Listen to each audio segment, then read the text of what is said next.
Lollapalooza, and what better band to kick things off with than Interpol? Welcome to the show, gentlemen. Hello. It's very Thank good you. to have you here. We've been playing your videos for quite a long time on the show. I've been a big fan all the way since the beginning, and Our Love to Admire is your strongest record yet. How did you approach the songwriting on this album? Well, thank you first and foremost. It's kind of like we've always done, really, essentially. We don't really put too much preconceived thought into what we want to write before we start writing it. Just kind of, we all get in a room and then we just see what happens. So we really couldn't have predicted this would have been the record we made, but I think we're ready to sort of expand our sound and be more open to new sounds in general and new directions. Now, I read that this was the first time there was actually a keyboard in the recording. You started with a keyboard to begin with? Not in the recordings, the first time that we actually wrote the keyboard from the beginning, from the inception of the actual song. Usually we would add keyboard parts as kind of like a final texture of atmosphere to songs. And then I think we found ourselves the four of us being very, very open to sounds that we probably wouldn't have been open to maybe in the past, but, you know, a few records into what you do, you become a lot more open to trying to find new directions and so forth. All right, evolving naturally. Here's a band we played on the show a bunch too. This is Silver Sun Pickups.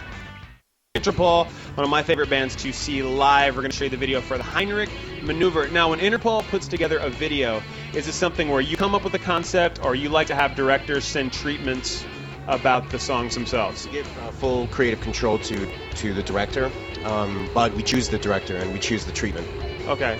In a way, we don't want to put out a video that we have any kind of creative say in it, because that would be defeating the purpose of having a director do a video.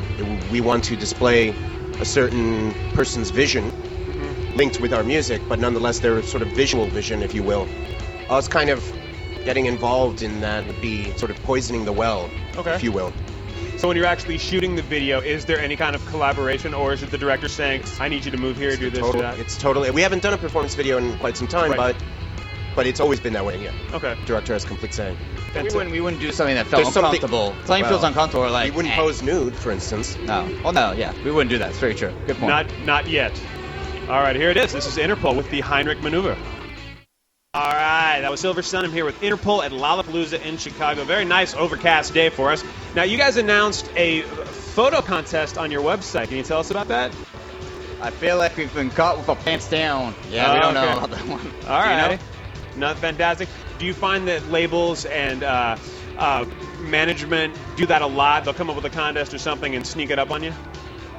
No, I mean, we're usually very much yay, nay on everything that happens that's related to Interpol, fan business, and so forth. That's probably just something that, you know, they felt was probably pretty harmless and so forth. So this is the first? Yes, and there'll be some severe repercussions for this one. You know, people are going down. So let's talk about Capitol and moving up to the big leagues. Capitol had a big changeover with Virgin and everything. Do you think that will affect the album at all? Or not the album, but like the band at all? Were you worried? I'm going to get this one.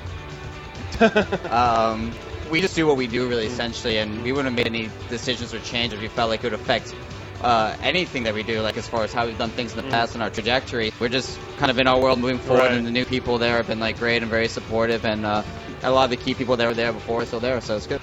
All right, for the business, we now have commercials. They're about 3.5 minutes. They're no fun, but when you come back, we have a lot more with Interpol.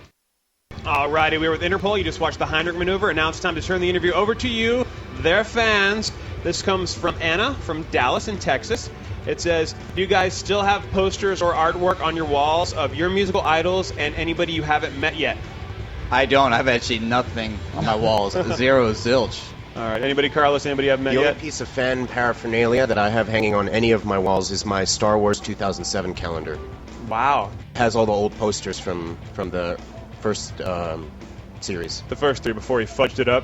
But that's memorabilia and practical. If you want to get into a debate about what the nature of the prequels are with relation to the saga, I'd be more than happy to talk to you about that. But I think that would exercise the limits of this situation. Don't you? Something tells me you and I could go on for quite a while about it. I think I might just remove myself from this equation altogether. Because there are points we can discuss, because I'm with you, but I'm never going to support the midi-chlorian thing, ever.